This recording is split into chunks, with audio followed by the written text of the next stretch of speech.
Vamos pro resumo do jogo contra o Brasil contra o Haiti? Que vitória importante pro Brasil. É para trazer esperança pro povo brasileiro e também para trazer um grande questão, um aspecto de alavancar a autoridade dos jogadores, de deixar eles mais confiantes pro próximo jogo, pro resto da Copa do Mundo. Então vem acompanhar comigo como é que foi o resumo da partida de hoje. Para começar bem, quem viu meu esquenta do futebol pro Haiti contra o Brasil, pode ver que teve uma peça só trocada na escalação que eu mostrei nesse último vídeo, que foi a peça sobre o Casemiro. Casemiro, que na simulação da SofaScore tinha colocado como Fabinho. Porém, o Casemiro entra e mantém no campo até o final do jogo, tá? Deixar isso bem claro. Coisas que eu tenho que acrescentar aqui. Como joga bem agora os laterais da seleção brasileira. Me passam confiança, tá? Douglas Santos e Danilo me passam muita confiança nessa escalação da seleção brasileira. Porque os dois fizeram uma partida, assim, nível de futebol de Copa do Mundo mesmo. Não são os melhores laterais da Copa, tá? Isso tem que deixar muito claro. Mas pra gente que tem essa falta de lateral, cara, como fazer uma partida boa deles, tá?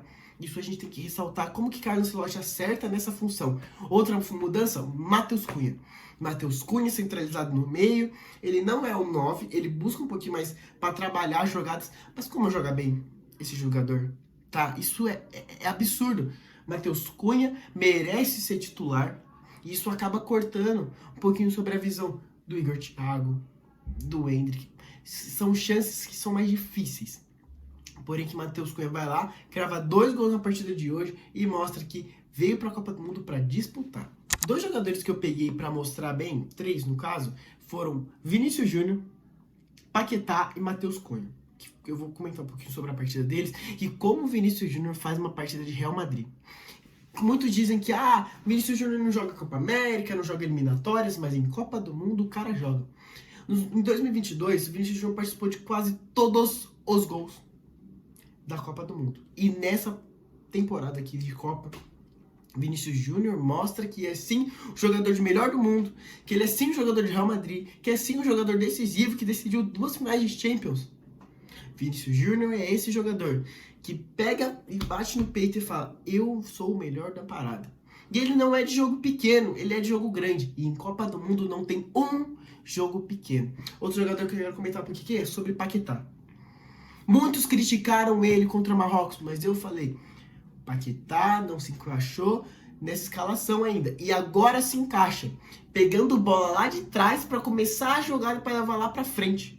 E também finalizando as jogadas, então dando passes decisivos, deixando companheiros na cara do gol. Isso foi uma mudança técnica muito boa. E outro jogador absurdo, que eu já comentei um pouquinho sobre, Matheus Cunha. Faz um gol feio, mas depois faz um golaço. Um golaço. Se tivesse 2 goleiros ali, eu duvido que pegava. O único goleiro que eu acho que pegaria essa bola seria Courtois. Mas já que nós não enfrentamos a Bélgica, e nem provavelmente vamos enfrentar, ele faria esse gol, acho que provavelmente em quase todos os outros goleiros dessa Copa, tá? O Matheus Cunha é muito bom. Ele é muito decisivo nessa partida. Ele jogou bem contra Marrocos, mas hoje ele destruiu a partida. Ele falou assim, cara, tem uma entrevista que o Matheus Cunha fala, eles têm medo da gente. Os outros times, todas as seleções têm medo da gente. E ele mostra sim, eles têm medo da gente. Porque o nível de jogador que nós temos, o passe do Vinícius Júnior, o passe do Paquetá, o passe do Bruno Guimarães, que absurdo, jogador que jogou muito hoje, jogou muito. O jogo passava por ele também. Os laterais, Douglas Santos subindo, descendo. Cara, eu vi um jogador totalmente diferente da partida contra o Marrocos. Eu vi os jogadores tirando o sapatinho que eles tinham colocado por serem 5 vezes campeões do mundo, da seleção brasileira, mas eles não. Tirando o sapatinho deles e falando assim, nós vamos jogar com raça até o final da partida, nós vamos dar a vida para ganhar essa partida pro Brasil. De desempenhos abaixo, tem um jogador que eu gostaria de comentar, Rafinha. Rafinha sai lesionado, entre aspas, não saiu até agora qual foi a lesão do Rafinha, mas eu sinto que não é lesão, eu sinto que ele tremeu, eu sinto que ele sentiu uma pressão de Copa do Mundo, porque ele errou 2 gols, um ele fez, foi impedido, o outro ele errou de cavadinha para fora, coisa que ele não erraria no Barcelona, eu sinto isso, e ele sente a pressão. Ele sente a pressão de jogar na maior seleção do mundo, no maior confederação esportiva do mundo. Ele sente o peso. e não aguenta e sai no primeiro tempo e entra Ryan, que também não faz uma das melhores partidas do Ryan. Eu sinto que o Ryan não é que ele é ruim, é que ele ficou com medo de ser fominha demais nesta Copa. E isso que falta. Isso que falta, ele chamar a responsabilidade, fazer que nem Vinícius Júnior, e eu não tô querendo comparar os dois, mas eu tô querendo olhar pro Vinícius Júnior e falar, tá, eu quero receber as mesmas bolas que ele, e ir pra cima, não sentir medo. Outra entrada que entra no segundo tempo, que eu digo por mim, entre todos os gols, eu comemorei mais a entrada do Endrick, do gol impedido do Endrick, do que o resto dos gols. O Endrick entra e o estádio ovaciona o Endrick, ele ovaciona. E eu queria muito que a câmera gravasse a cara do Carlo Ancelotti vendo isso. Porque não é possível. O menino entra, passa um tempinho, faz um gol. E se fizesse aquele gol e fosse válido, ia cair uma pressão absurda pro Ancelotti. Pra ele ter que colocar ele no próximo jogo. E no próximo, e no próximo, e no próximo. E eu sinto que essa pressão vai acontecer mesmo que o gol foi impedido. Porque o pessoal vai falar, o gol foi impedido. Mas se ele tem mais minutos, eu acho que ele cravava mais. Eu sinto isso. Eu sinto isso.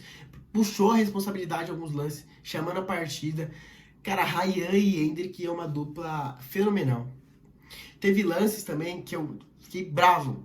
Foi que o Vinícius Júnior tinha a bola pra dar no Endrick e ele não dava. Ele não dava. Por quê? Queria puxar o protagonismo pra si. Mas o cara tá livre no meio da área. Só toca pra ele. Esse foi o resumo do Brasil contra Haiti. Vamos enfrentar a Escócia e chegamos como favoritaços para ganhar essa partida. De 2-0 sem muitos problemas, tá? Se engana você que pensar que a Escócia é muito difícil. Você está enganado. Vamos passar em primeiro nesse grupo. E vamos para cima, porque em todas as vezes que ganhamos a Copa, não perdemos uma partida, se eu não me engano. Tá? Então se atente a isso. Abraço, eu sou o VNC Futebol. Espero que você goste desse conteúdo. Eu estou gravando bem no seco mesmo. Amanhã é pra sair outro vídeo, tá bom? Falando um pouquinho sobre Copa, tá? Tem outros vídeos meus falando por que o Endrick não entra. Tem outro vídeo com análise e estatísticas de IA pra saber quem que vai ser o grande artilheiro dessa Copa. Então, acompanha a gente. Forte abraço, Deus abençoe vocês. Curte, compartilha e falou!